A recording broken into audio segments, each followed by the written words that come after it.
This is called the Concertina Rose. It's a ribbon rose that's made out of 24 ribbon widths of ribbon. Now let me talk about ribbon width for a moment.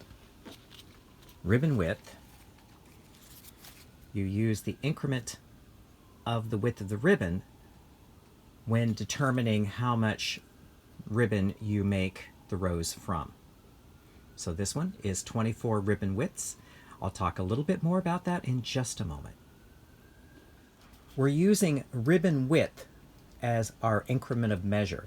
This enables you to scale one of these up or down depending on the size ribbon you're working with. So for this, we measure out 24 ribbon widths.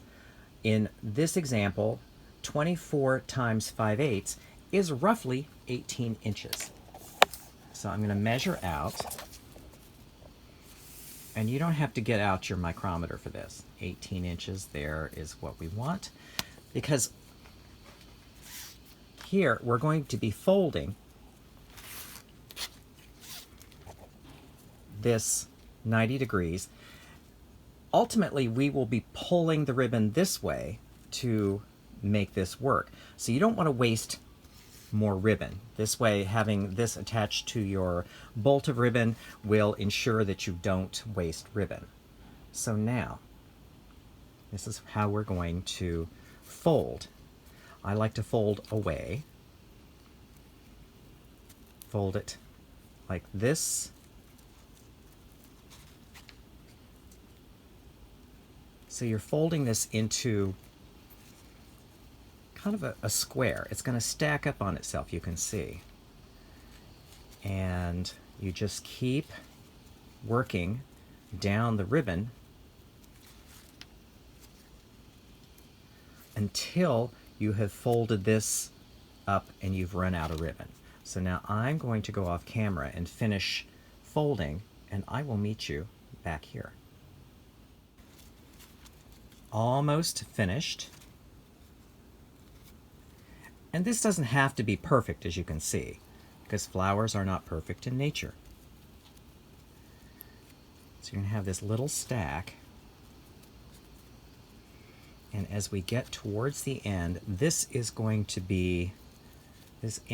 be important, because what you want to do is wrap that end around the ribbon that leads from the bolt. So now I'm going to zoom out, and this is where it looks like a party trick. So you hold this that you wrapped and let it go. So it's going to create this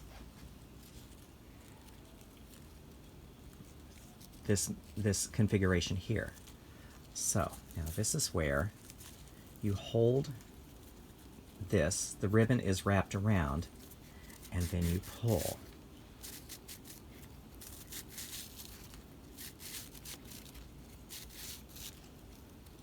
Ta-da!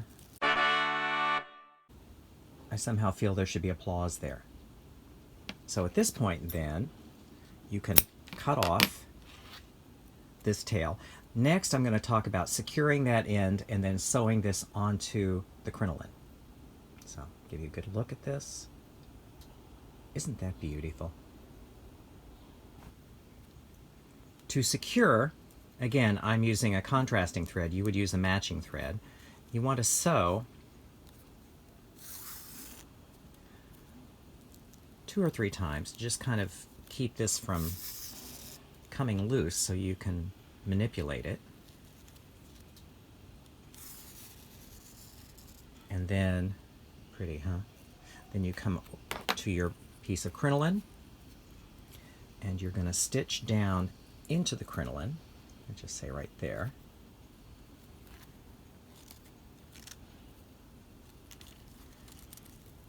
Like so. So I'm going to stitch under there a couple of times to anchor that down to the crinoline.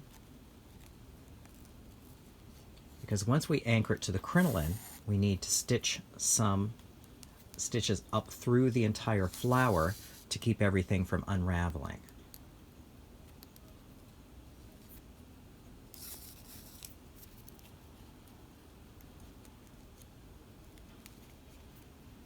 Okay, so that's secure for now.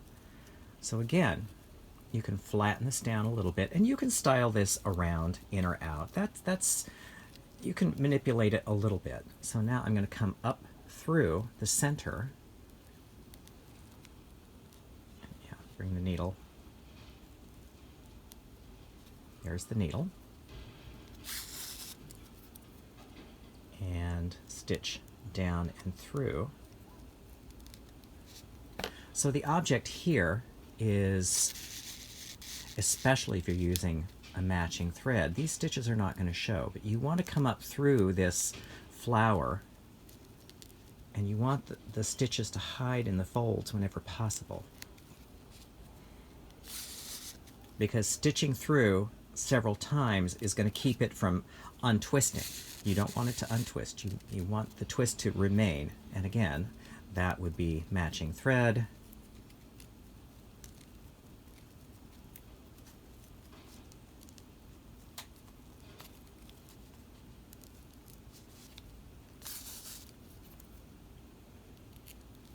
So yes, 3 or 4 or 5 times. I tend to stitch more rather than fewer because I don't want it coming unwound when the person is wearing it.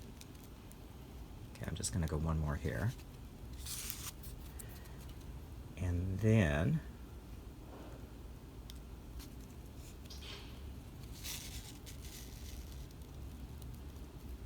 what you can do here is you can come and trim all of this off.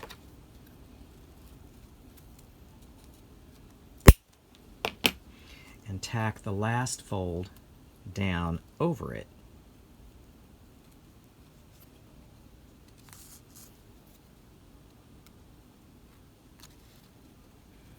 To hide that end. And again, if you were using color match thread, that would not be apparent. So, the Concertina Rose. You can make it in any width, and quite a lot of fun to make.